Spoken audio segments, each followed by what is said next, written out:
Alright, so the three main types of educational theories that we've talked about or learned about are the expectancy value theory, the goal orientation theory, and the self-determination theory.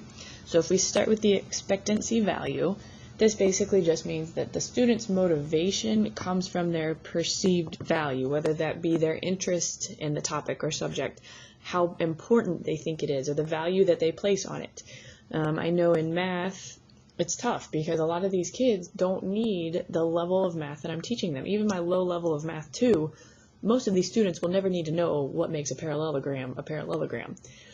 So if I can tie this in somehow to their interest, show them the value, and unfortunately with that topic, I may say, well, this is on the air test that's required for graduation. That would be the value or importance that they may see.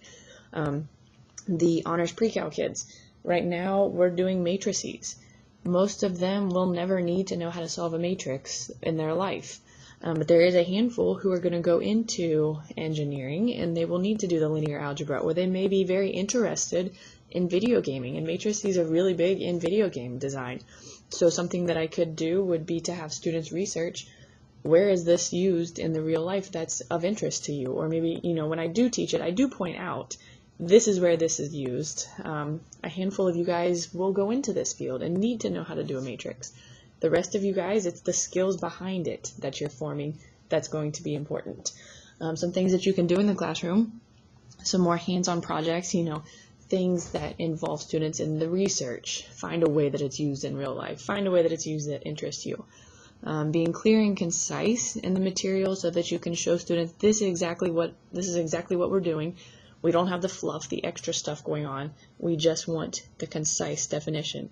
Giving them meaningful feedback, that helps with their value, and then helps students to answer their own questions. If they come up with a question, maybe guide them with another question. So always answer a question with a question to help students become able to answer their own. The next type, goal orientation, is one that I think we use a lot in education. Basically, the motivation of a student comes from satisfying a goal, whether that be, in this case, a performance goal or a learning goal. The performance goals are things that once students achieve each step, it allows them to perform better than others. The learning goal is just something that leads to mastery. So a little more competitive with the performance. Learning is more intrinsic, performance is more extrinsic. Some things you can do, show an interest in the students, help them to create their own goals, and help them with ways to track. We do this in our math lab. Each student comes in with a different end goal, whether that be for Math 1, Math 2, or Math 3, and I have to sit down with those students and weekly say, okay, by Friday, we need to be at this step. And then on Monday and Wednesday, we check in. So not just setting goals, but helping students with ways to reach those goals. And then encourage collaboration.